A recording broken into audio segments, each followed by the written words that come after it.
nós estamos meditando na palavra do Senhor. Amém? Salmos 34, o verso 14. Salmos, número 34, o verso 14, irmãos, e até o verso 19. Nós já ouvimos aqui, não muitas palavras bonitas. Nós já poderíamos sair daqui, digamos, cheios da presença do Senhor. Mas o Senhor ainda tem mais para nós, amém? Amém. Diz assim: aparta-te do mal e faze o bem. Busca a paz e segue-a. Os olhos do Senhor estão sobre os justos e os seus ouvidos atentos ao seu clamor. A face do Senhor está contra os que fazem o mal, para desarraigar da terra a memória deles.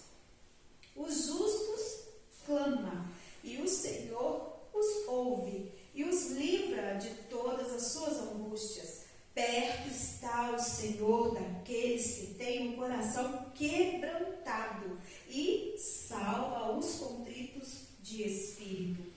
Muitas são as aflições do justo, mas de todas elas o Senhor o livra. Gostaria que a igreja repetisse comigo: muitas são as aflições do justo, mas Deus de todas elas o livra. Amém. Que palavra maravilhosa. Nós já ouvimos aqui palavras, louvores que nos encheram da presença de Deus. Porém, hoje à tarde, eu estava ali, Senhor, já cansada, e eu disse: eu acho que eu não vou na igreja, não. Chegou agora, meu esposo chegou cansado, acho que eu não vou, não. Ah, você vai? Amor, tô doendo aqui, doendo aqui. Acho que eu vou, não. E como que Deus, Chego lá, subi, com a minha mãe uma vez, uma panelinha de janta, e tá meu esposo pronto para vir para a igreja. E aí eu falei, meu Deus, esse homem me acordou 4 horas da manhã, foi na fazenda, voltou, deu uma de servente ali a manhã toda, foi, voltou, e o Espírito Santo me trouxe à memória o passado. Eu não disse para você que eu estava nesse negócio, e muitas vezes, irmãos, nós não entendemos o propósito de Deus. Na hora da angústia a gente começa a clamar, e às vezes a gente não vê aquela resposta no momento em que a gente está clamando. E aí quando eu fui para o banheiro, eu falei, vou tomar banho correndo. O Espírito Santo me falou: eu sabia das tuas fraquezas, e eu disse que eu estava nesse negócio. E hoje eu falo que o meu esposo é aquela pessoa que às vezes eu estou cansada, e eu olho para ele, eu vou para a igreja, eu vou para adorar a Deus. E a gente vê que em tudo, até mesmo no nosso lar, Deus usa as pessoas para que nós tenhamos coragem, ânimo, porque muitas são as aflições deste mundo, muitas são as angústias, tristezas, e muitas vezes o inimigo traz aquilo à nossa memória, e às vezes a gente fala: não, para mim não tem jeito, eu vou desistir, não dá. Mas aí aquele ânimo do meu esposo me deu aquela injeção. Eu falei: opa, vambora, irmão, vambora, amor, bora. E estamos aqui para adorar a Deus. Quero dizer para vocês, irmãos, que estamos vivendo momentos difíceis, momentos em que, se nós formos focar, como igreja, no mundo que estamos vivendo, talvez a nossa coragem seja pequena. Mas quando nós colocamos nossos olhos em Deus, a palavra de Deus nos diz que quando nós nos apartamos do mal e fazemos o bem, buscamos a paz, os Senhor, ele está sobre nós.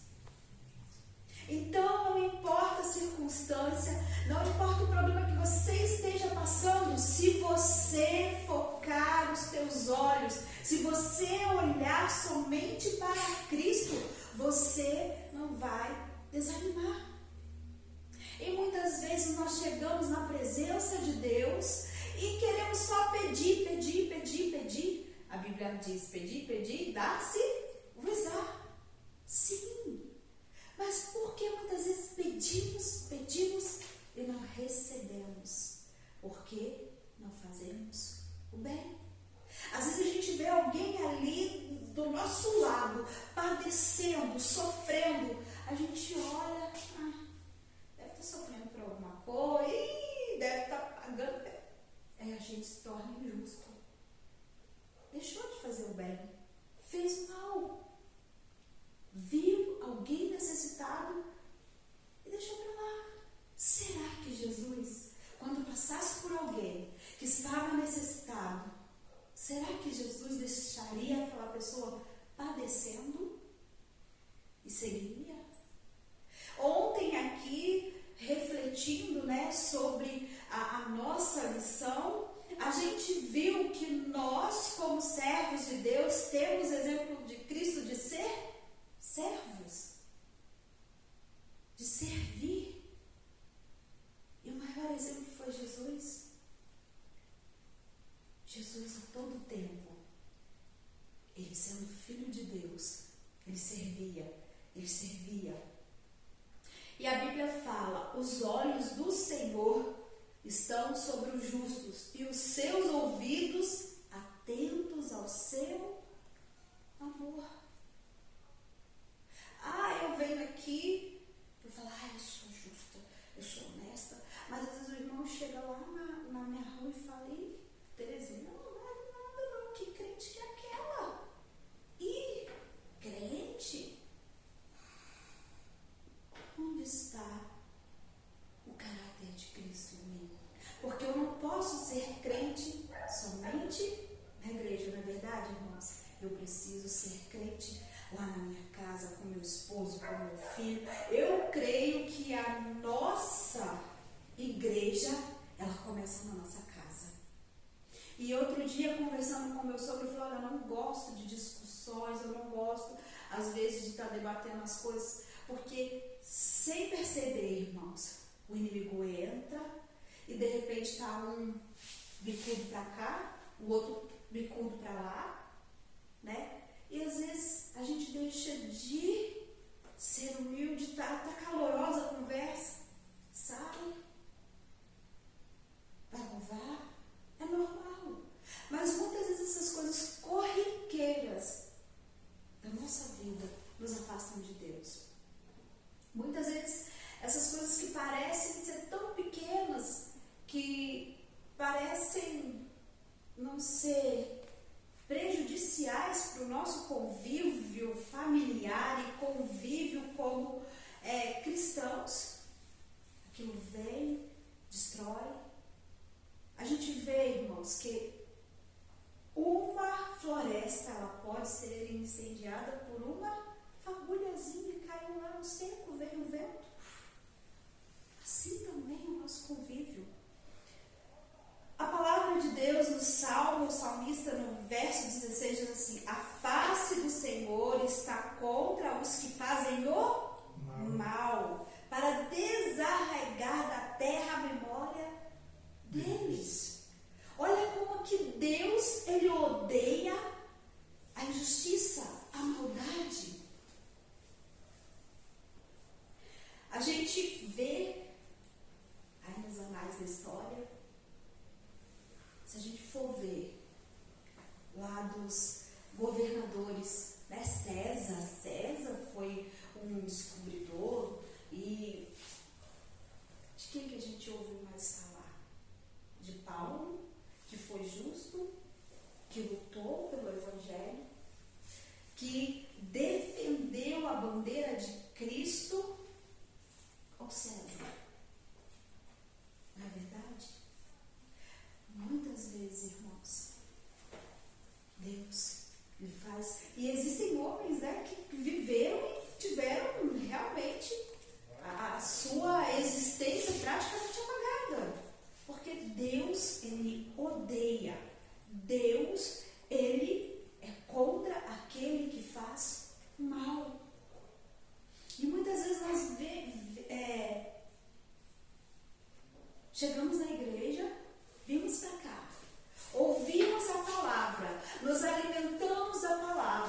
levantamos a nossa mão, adoramos, falamos, Senhor, eu te amo, eu te adoro, mas eu falo por mim, irmãos, né? Porque a gente não pode falar, eu gosto de usar o nós, porque muitas vezes isso acontece comigo.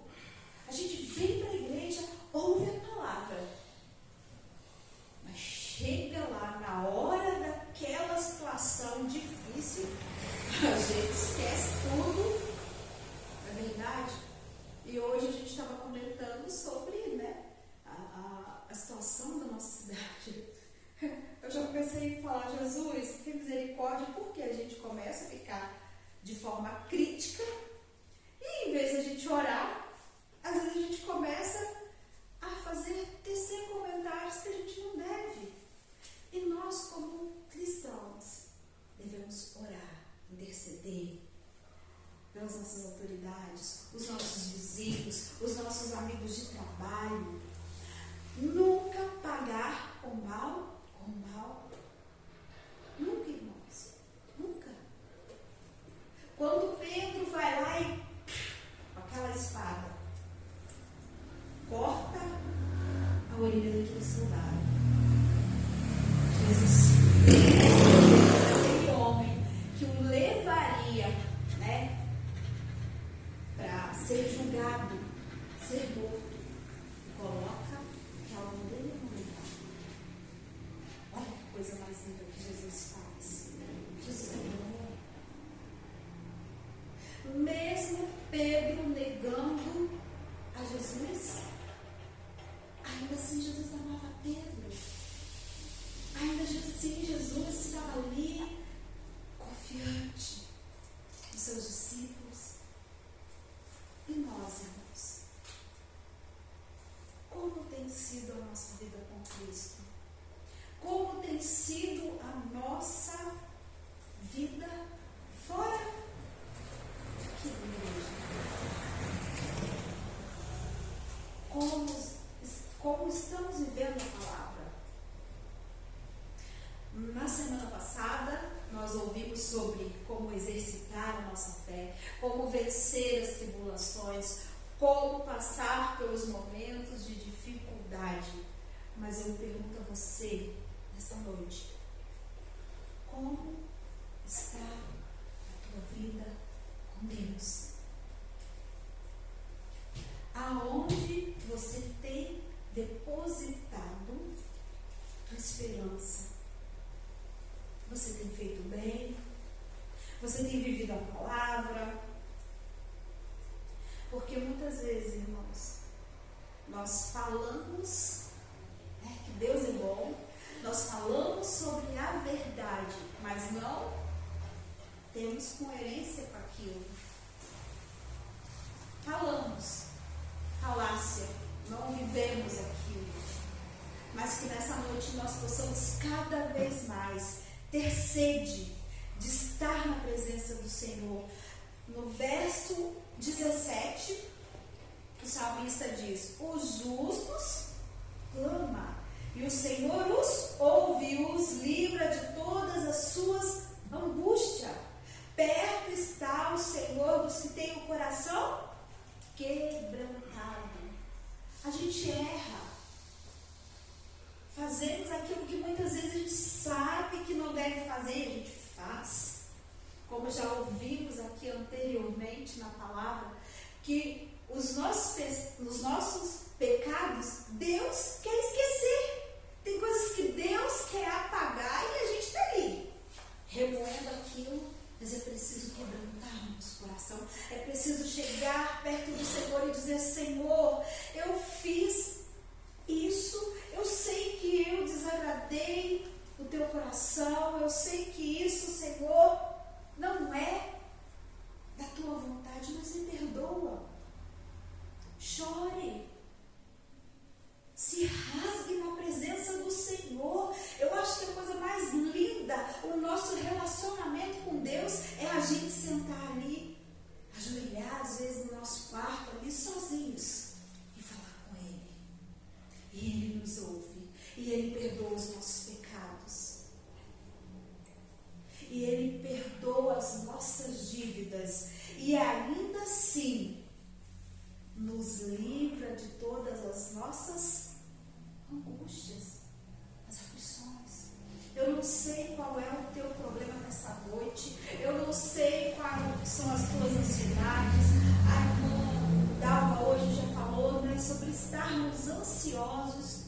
Irmãos, a ansiedade hoje ela se tornou algo tão corriqueiro na nossa vida com essa tecnologia, né? A gente fala, a vida vai melhorar. Melhorou por um certo ponto, mas as pessoas, por causa desse aparelhinho que pode ser uma bênção, estão se distanciando.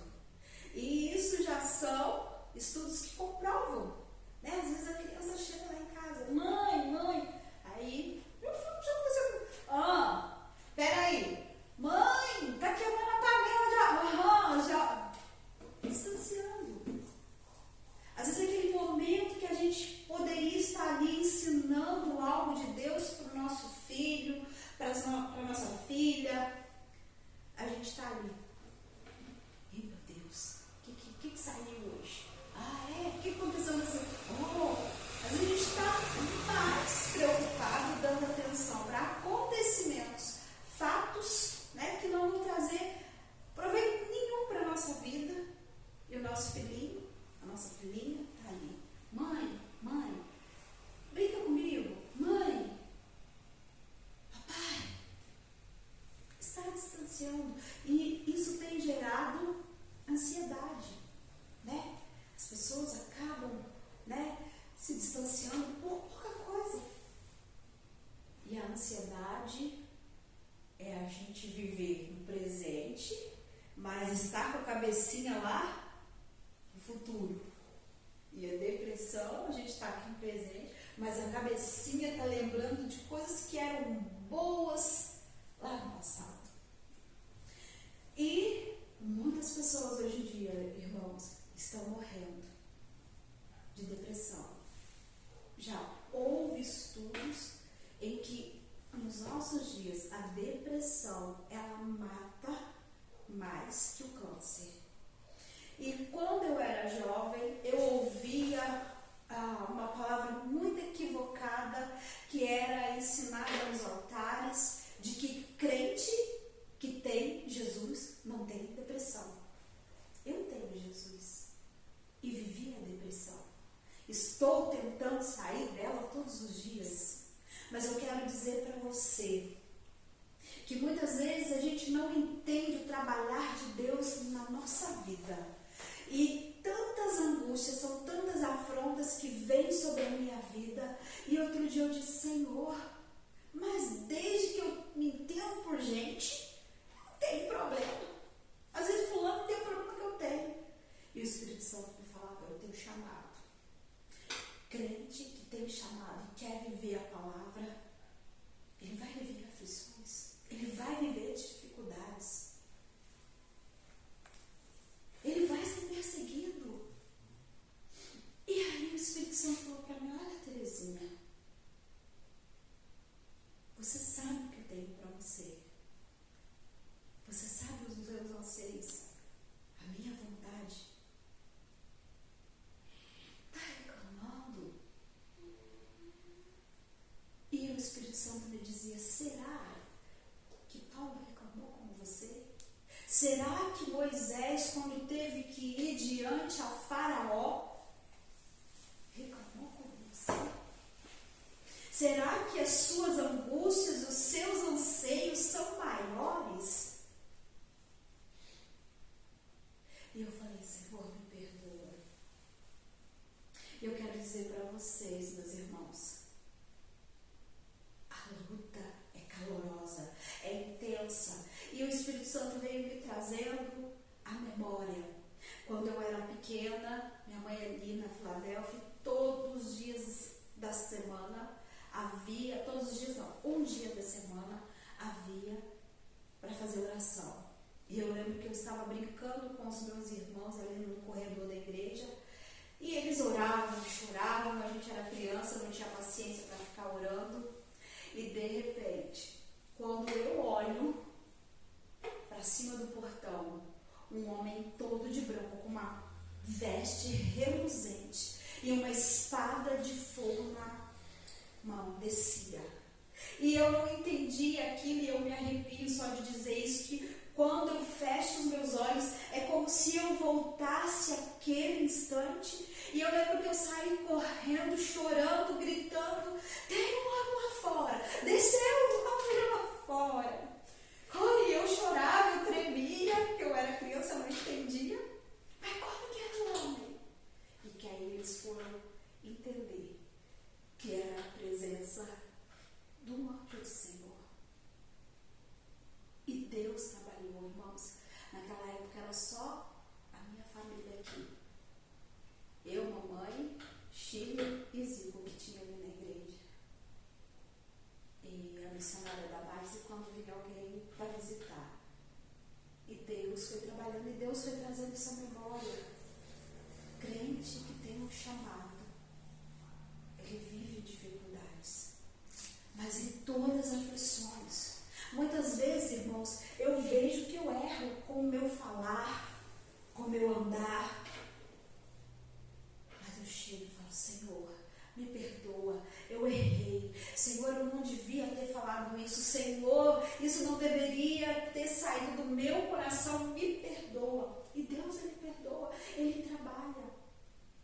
Assim também é na vida dos irmãos. Não deixe que o inimigo venha colocar na tua mente que o teu passado, o teu pecado é empecilho para adorar a Deus. O teu pecado, o teu passado, muitas vezes é aquilo que, pelo contrário, te achega a Deus, que faz você entender que você precisa de Deus, que só o Espírito Santo, só o sangue de Jesus pode te limpar, pode mudar o rumo da sua história. Amém? Para terminar, muitas são as aflições do justo, mas de todas elas o Senhor o livra. Ele lhe preserva todos os ossos, nem sequer um deles será quebrado. Olha que coisa mais linda, irmãos. Você pode estar numa guerra intensa. O inimigo pode querer, muitas vezes, massacrar você, mas Deus, Ele não permite. Então, vale a pena fazer o bem, vale a pena viver a palavra, vale a pena dobrar os nossos joelhos diante desse Deus que tudo pode, que tudo vê, que tudo sabe. E que Deus venha abençoar cada um de vocês nessa noite. Que o Senhor possa encher